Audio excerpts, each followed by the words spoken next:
Embassy ਦੇ ਦੁਆਰਾ instructions ਆਏ ਸੀਗੇ ਗੂਗਲ ਫਾਰਮਸ ਤੇ ਕਿ ਤੁਹਾਡਾ ਇਵੈਕੂਏਸ਼ਨ ਲਿਸਟ ਵਿੱਚ ਨਾਮ ਆ ਗਿਆ ਤੇ ਲੱਕੀਲੀ ਮੈਂ ਮੇਰੀ ਪਹਿਲੀ ਲਿਸਟ ਵਿੱਚ ਨਾਮ ਆ ਗਿਆ ਸੀਗਾ ਤੇ ਉਸ ਤੋਂ ਬਾਅਦ ਸਾਨੂੰ ਕਿਹਾ ਗਿਆ ਕਿ ਤੁਸੀਂ ਬੱਸ ਫੜਨੀ। ਟੈਂਕ ਦਿਖੇ, ਉਹਨੇ ਮੈਨੂੰ ਵੀਡੀਓ ਕਾਲ, ਮੈਂ ਉਹਦੇ ਨਾਲ ਸੀਗੀ, ਉਹ ਰੋ ਰਹੀ ਸੀਗੀ ਤੇ ਉਹਨੇ ਮਤਲਬ ਟੈਂਕਸ ਦੇਖੇ, ਸਾਰਾ ਕੁਝ ਦੇਖਿਆ, ਬਟ ਉਹਨੂੰ ਰਸਤਾ ਨਹੀਂ ਮਿਲ ਰਿਹਾ ਸੀਗਾ ਕਿ ਵਾਪਸ ਕਿੱਦਾਂ ਆਏ। ਅਸੀਂ ਕਦੇ ਨਹੀਂ ਭੁੱਲ ਸਕਦੇ ਬਈ ਵਾਕਈ ਮੋਦੀ ਆ, ਔਰ ਮੋਦੀ ਦਾ ਜਿਹੜਾ ਸਿੱਕਾ ਹੈ ਉਹ ਸਾਰੇ ਵਰਲਡ ਵਿੱਚ ਚੱਲਦਾ।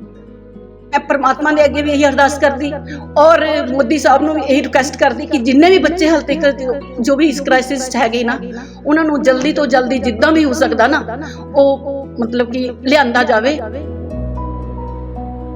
रूस ते यूक्रेन ਦੀ ਲੜਾਈ ਦੇ ਕਾਰਨ ਹਾਲਾਤ ਕਾਫੀ ਵਿਗੜ ਚੁੱਕੇ ਨੇ। ਹਜ਼ਾਰਾਂ ਭਾਰਤੀ ਵਿਦਿਆਰਥੀ ਹਾਲੇ ਵੀ ਯੂਕਰੇਨ 'ਚ ਵੱਖ-ਵੱਖ ਥਾਵਾਂ ਤੇ ਆਪਣੀ ਜਾਨ ਬਚਾਉਣ ਲਈ ਜਦੋਜਹਿਦ ਕਰ ਰਹੇ ਨੇ। ਜ਼ਿਲ੍ਹਾ ਨਵਾਂਸ਼ਹਿਰ ਦੇ ਤਹਿਸੀਲ ਬਲਾਚੌਰ ਅਧੀਨ ਆਉਂਦੇ ਪਿੰਡ ਸਹਿਬਾ ਦੀ ਰਹਿਣ ਵਾਲੀ ਸ਼ੈਫਾਲੀ ਵਰਮਾ ਉਹਨਾਂ ਖੁਸ਼ਕਿਸਮਤ ਬੱਚਿਆਂ 'ਚ ਸ਼ਾਮਿਲ ਹੈ ਜਿਨ੍ਹਾਂ ਨੂੰ ਵਾਪਸ ਦੇਸ਼ ਪਰਤਣ ਦਾ ਮੌਕਾ ਮਿਲਿਆ ਹੈ।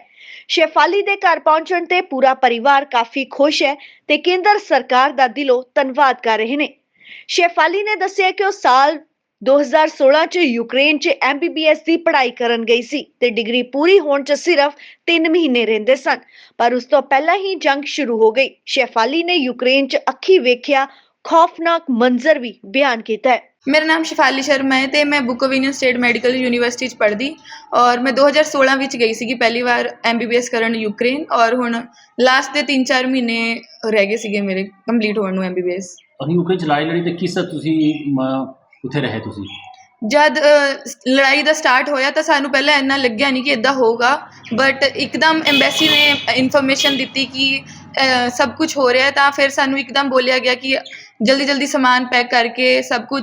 ਫਿਰ ਜਿਸ ਦਿਨ ਕੀਵ ਇੱਦਾਂ ਸਾਰਾ ਕੁਝ ਹੋਇਆ ਤਾਂ ਸਾਨੂੰ ਅੰਦਰ ਬੰਕਰਸ ਦੇ ਅੰਦਰ ਰੱਖ ਦਿੱਤਾ ਗਿਆ ਕਿ ਸੇਫਟੀ ਮੇਜਰਸ ਵਾਸਤੇ। ਵੈਸੇ ਸਾਡੀ ਸਾਈਡ ਵੈਸਟਰਨ ਸਾਈਡ ਸੀਗੇ ਅਸੀਂ ਤਾਂ ਇੰਨਾ ਕੁਝ ਹੋਇਆ ਨਹੀਂ, ਬਾਕੀ ਅਸੀਂ ਖਾਣਾ ਵਗੈਰਾ ਸਭ ਕੁਝ ਸਟੋਰ ਕੀਤਾ ਸੀਗਾ 2-3 ਹਫ਼ਤੇ ਵਾਸਤੇ। ਬਾਕੀ ਫਿਰ ਬਾਅਦ 'ਚ ਸਾਨੂੰ ਪ੍ਰੋਸੈਸ ਦੇ ਨਾਲ ਜਾਣਾ ਪਿਆ। ਕਿੰਨੇ ਬੱਚੇ ਸੀ ਉੱਥੇ? ਅਸੀਂ ਸਾਰੇ ਅਪਰੋਕਸੀਮੇਟਲੀ 2-3 ਹਜ਼ਾਰ ਬੱਚੇ ਸੀਗੇ ਇੱਕ ਯੂਨੀਵਰਸਿਟੀ ਦੇ ਜਿਹੜੇ ਸੀਗੇ। ਹੁਣ ਸਾਰੇ ਆ ਗਏ? ਨਹੀਂ, ਹਜੇ ਮੇਰੇ ਕਾਫੀ ਫਰੈਂਡਸ ਉੱਥੇ ਫਸੇ ਹੋਏ ਆ, ਮਤਲਬ ਸਾਡੀ ਯੂਨੀਵਰਸਿਟੀ ਦੇ ਹਜੇ 600 ਬੱਚਾ ਉੱਥੇ ਹੈਗਾ ਹੈ। ਤੁਸੀਂ ਕਿਸ ਤਰ੍ਹਾਂ ਨਿਕਲੋ ਤੁਸੀਂ ਉੱਥੇ ਜਦ ਕਰਫਿਊ ਲੱਗਿਆ ਸੀ ਉੱਥੇ ਤੁਸੀਂ ਨਿਕਲੇ ਕਿਸੇ? ਸਾਨੂੰ ਇੰਡੀਅਨ ਐਮਬੈਸੀ ਦੇ ਦੁਆਰਾ ਇੰਸਟਰਕਸ਼ਨਸ ਆਏ ਸੀਗੇ ਗੂਗਲ ਫਾਰਮਸ ਤੇ ਕਿ ਤੁਹਾਡਾ ਇਵੈਕੂਏਸ਼ਨ ਲਿਸਟ ਵਿੱਚ ਨਾਮ ਆ ਗਿਆ ਤੇ ਲੱਕੀਲੀ ਮੈਂ ਮੇਰੀ ਪਹਿਲੀ ਲਿਸਟ ਵਿੱਚ ਨਾਮ ਆ ਗਿਆ ਸੀਗਾ ਤੇ ਉਸ ਤੋਂ ਬਾਅਦ ਸਾਨੂੰ ਕਿਹਾ ਗਿਆ ਕਿ ਤੁਸੀਂ ਬੱਸ ਫੜਨੀ ਤੇ ਰੋਮੇਨੀਆ ਦੇ ਬਾਰਡਰ ਤੇ ਸਾਨੂੰ ਪੁਲਿਸ ਅੱਗੇ ਪਿੱਛੇ ਸੀਗੀ, ਪੈਟਰੋਲਿੰਗ ਪੁਲਿਸ, ਔਰ ਇੰਡੀਆ ਦਾ ਝੰਡਾ ਲਗਾ ਕੇ ਸਾਨੂੰ ਸੇਫਲੀ ਬਾਰਡਰ ਤੱਕ ਲੈ ਕੇ ਗਏ। और फिर साढ़े यूनिवर्सिटी वाले और मिस्टर सुनील शर्मा वो भी साढ़े कंसलटेंट, उन्होंने भी साड़ी बहुत मदद की इन सारे चीज़ों में। तो फिर सानू सेफली रोमेनिया का बॉर्डर क्रॉस करवाया गया तो जिद्दां असीं बॉर्डर क्रॉस किया इंडियन एम्बेसी रोमेनिया की वो साड़ी हैल्प वास्ते उत्थे सीगे। की फैसिलिटी मिले तुहानूं आने वास्ते? फैसिलिटी सानू सारा कुछ मिलिया, मतलब खाण तो लैके रहन तो लैके सब कुछ बस जिद्दां असीं क्रॉस कर लिया बॉर्डर उस तो बाद सानू कोई दिक्कत नहीं आई, कोई प्रॉब्लम नहीं आई। सानू डायरैक्ट फ्लाइट पढ़ाई गई, उस तो बाद असीं मुंबई लैंड कीते ते उस तो बाद मुंबई तो असीं दिल्ली आना सीगा। मिस्टर पीयूष गोयल जी सानू रिसीव करने वास्ते खड़े हुए सीगे और मैं लिटरली तहे दिलों धन्नवाद करना चाहूँगी प्राइम मिनिस्टर नरेंद्र मोदी का, जिन्होंने सानू इन्ने प्रॉब्लम के बावजूद सानू इत्थे लैके आए तो सानू साढ़े घरदियां नाल मिलवाया तो सानू दिल्ली तो मुंबई तो दिल्ली आने च भी कोई दिक्कत नहीं हुई।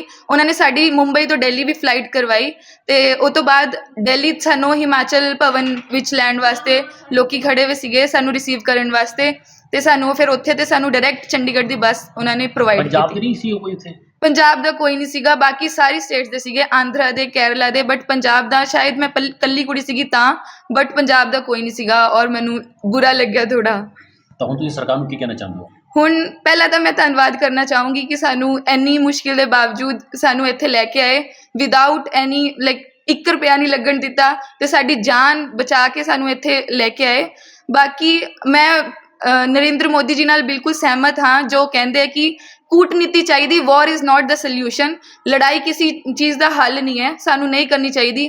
ਹੁਣ ਪੁਤਿਨ ਜੀ ਨੂੰ ਵੀ ਥੋੜਾ ਦੇਖ ਮਤਲਬ ਉਹ ਕਰ ਤਾਂ ਮਤਲਬ ਸਾਨੂੰ ਤਾਂ ਕੋਈ ਪ੍ਰੋਬਲਮ ਨਹੀਂ ਆਈ, ਬਟ ਫਿਰ ਵੀ ਮੇਰੇ ਸਿਟੀਜ਼ਨਸ, ਮੇਰੇ ਟੀਚਰ ਸਾਰੇ ਉੱਥੇ ਹੈ, ਤਾਂ ਮੈਂ ਉਹਨਾਂ ਵਾਸਤੇ ਉਹਨਾਂ ਨੂੰ ਦਰਖਾਸਤ ਕਰਨਾ ਚਾਹੂੰਗੀ ਕਿ ਥੋੜਾ मतलब वॉर रहन दो, ना करो।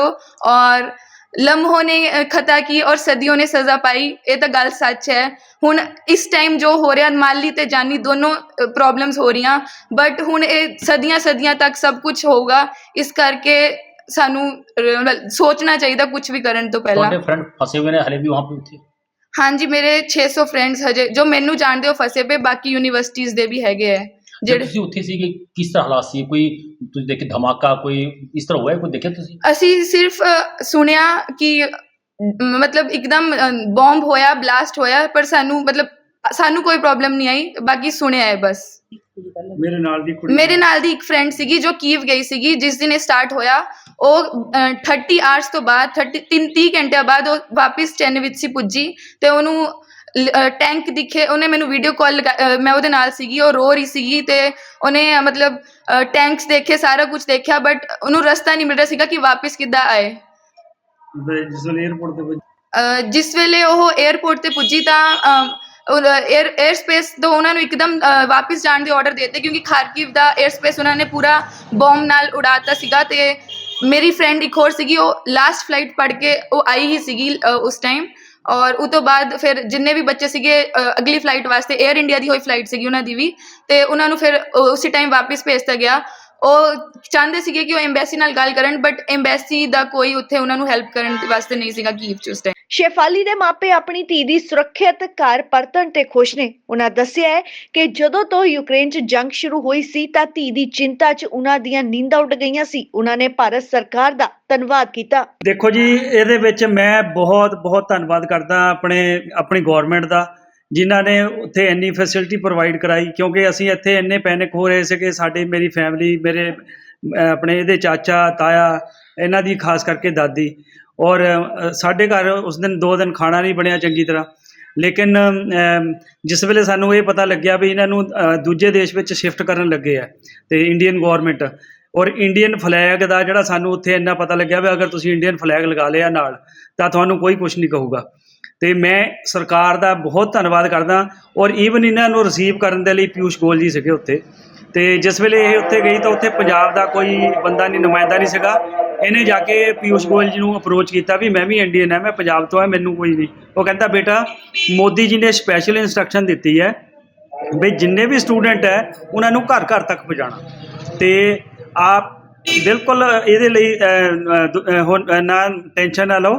ਤੇ ਈਵਨ ਇਹਨਾਂ ਨੂੰ 5 ਸਟਾਰ ਫੈਸਿਲਿਟੀ ਦਿੱਤੀ, ਇਹਨਾਂ ਨੂੰ ਆਰਾਮ ਕਰਨ ਦੇ ਲਈ 7-8 ਘੰਟੇ ਦਿੱਤੇ। ਦੂਜੇ ਦਿਨ ਫਲਾਈਟ ਸੀਗੀ, ਔਰ ਦੂਜੇ ਦਿਨ ਦਿੱਲੀ ਇਹਨਾਂ ਨੂੰ ਉਤਾਰਿਆ ਗਿਆ, ਔਰ ਦਿੱਲੀ ਤੋਂ ਫਿਰ ਹਿਮਾਚਲ ਭਵਨ ਲੈ ਕੇ ਇਹਨਾਂ ਨੂੰ ਚੰਡੀਗੜ੍ਹ ਤੱਕ, ਜਿੱਥੇ ਤੱਕ ਇਹਨਾਂ ਨੇ ਕਿਹਾ ਸੀਗਾ ਡੈਸਟੀਨੇਸ਼ਨ ਤੱਕ, ਉੱਥੇ ਤੱਕ ਲੈ ਕੇ ਆਏ। ਤੇ ਰਾਤ 12 ਕੁ ਵਜੇ ਇਹ ਪੁੱਜੀ ਹੈ। ਜਦੋਂ ਅਸੀਂ ਰੋਇਆ ਤਾਂ ਸਾਡਾ ਉਹ ਮਾਹੌਲ ਬੜਾ, ਜਿਹੜਾ ਉਹ ਦ੍ਰਿਸ਼ ਸੀਗਾ, ਬੜਾ ਭਾਵੁਕ ਸੀਗਾ। ਤੇ ਅਸੀਂ ਮਿਲ ਕੇ, ਤੇ ਅਸੀਂ ਕਦੇ ਨਹੀਂ ਭੁੱਲ ਸਕਦੇ ਬਈ ਵਾਕਿਆ ਹੀ ਮੋਦੀ ਆ, ਔਰ ਮੋਦੀ ਦਾ ਜਿਹੜਾ ਸਿੱਕਾ ਹੈ ਉਹ ਸਾਰੇ ਵਰਲਡ ਵਿੱਚ ਚੱਲਦਾ। ਫਸਟਲੀ ਤਾਂ ਮੇਰੇ ਪਾਸ ਉਹ ਸ਼ਬਦ ਨਹੀਂ ਹੈਗੇ ਕਿ ਜਿਸ ਦੇ ਨਾਲ ਮੈਂ ਇੰਡੀਆ ਗਵਰਨਮੈਂਟ ਦਾ ਧੰਨਵਾਦ ਕਰ ਸਕਾਂ। ਸੈਕੰਡਲੀ, ਮੇਰੀ ਬੇਟੀ ਜਦੋਂ ਉੱਥੇ ਸੀਗੀ, ਮੈਂ ਇਲੈਕਸ਼ਨ ਡਿਊਟੀ 'ਤੇ ਸੀਗੀ, ਤੇ ਮੈਨੂੰ ਇਹਦਾ ਫੋਨ ਆਇਆ ਕਿ ਮੰਮੀ ਇਸ ਤਰ੍ਹਾਂ ਕਰਕੇ ਸਾਡਾ ਇੱਥੇ ਮਾਹੌਲ ਖ਼ਰਾਬ ਹੋਣ ਲੱਗਾ। ਮੈਨੂੰ ਕਿਹਾ ਬੇਟਾ ਕੋਈ ਗੱਲ ਨਹੀਂ, ਸਾਰੇ ਬੱਚਿਆਂ ਦੇ ਨਾਲ ਹੈ, ਤੇ ਤੂੰ ਵੀ ਉਹਨਾਂ ਬੱਚਿਆਂ 'ਚੋਂ ਹੀ ਆ, ਕੋਈ ਨਹੀਂ, ਤੁਸੀਂ ਮਤਲਬ ਕਿ ਸਾਡੇ ਮੋਦੀ ਸਾਹਿਬ ਹੈਗੇ, ਜ਼ਰੂਰ ਕੁਛ ਨਾ ਕੁਛ ਜ਼ਰੂਰ। ਮੈਨੂੰ ਉਸੇ ਟਾਈਮ ਪਤਾ ਨਹੀਂ, ਮੇਰਾ ਉਹਨਾਂ ਦਾ ਹੀ ਨਾਮ ਆਇਆ ਮੇਰੇ ਮੂੰਹ 'ਤੇ, ਹੋਰ ਕੁਛ ਨਹੀਂ ਮੈਨੂੰ ਦਿਖਿਆ।